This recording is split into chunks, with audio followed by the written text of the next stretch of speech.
Everyone assumed she was just another quiet face in uniform. Until the day a Marine struck her, and history snapped back awake. He thought he hit an ordinary soldier. He never imagined he had just laid hands on someone trained to disappear entire threats before sunrise. The mess hall was bright that afternoon, sunlight pouring in through the high windows, warming the long steel tables. Dozens of service members chatted, laughed, scraped plates, and in the middle of that warm, ordinary chaos, a single moment ignited everything. Before I tell you what happened next, tell me in the comments where you're watching from. I love knowing who's listening. Her name was Elena Ward, a soft-spoken corporal who blended in so easily, most forgot she was there. She kept her eyes low, her steps measured, her presence faint. By design. A lifetime of missions had taught her that shadows were safest, even in daylight. But Corporal Mason Briggs wasn't looking for shadows. He was looking for someone to blame. It started small, a spilled tray, a bump in the walkway, Mason's temper already frayed from a morning of reprimands. Elena apologized quietly, voice steady, eyes calm. She reached to help him steady his plate. But Mason's anger snapped first. His hand struck her shoulder, sharp, loud, echoing through the sunlight-washed hall. Dishes stilled. Conversations died. A warm breeze rolled through the open doorway, lifting dust from the floor, as if the building itself sucked in a breath. Elena didn't flinch. She simply straightened, her heartbeat tightening in her throat, not from fear, but from the unbearable weight of remembering who she used to be, who she still was beneath the quiet exterior. Around them, soldiers murmured, "She's new, right? Why's she not reacting?" "Mason's gone too far." Mason sneered at her silence. "Say something," he growled. "Or can't you speak without orders?"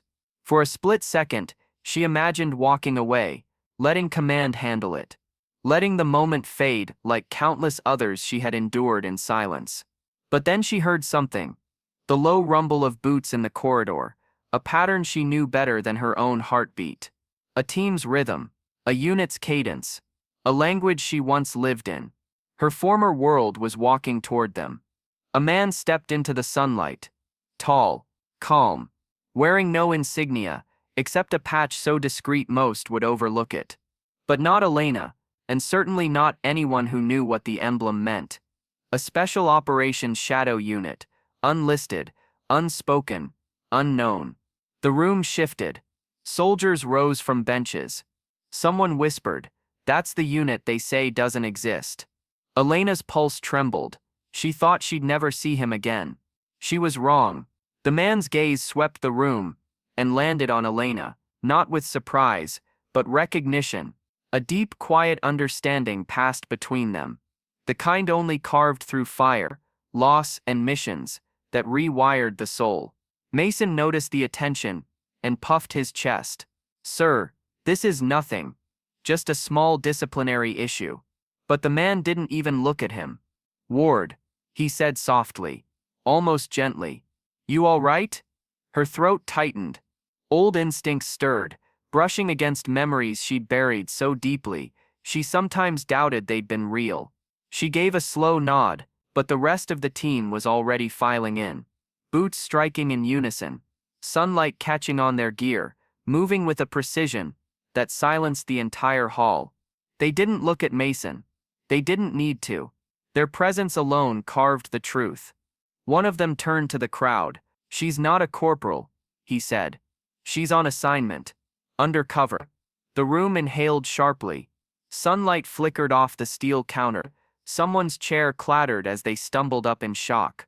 Mason's face drained, as if someone had pulled the world from under him. Elena spoke then. Finally. Her voice was soft, steady. "Respect isn't earned by force," she said. "It's shown in how you treat those you underestimate."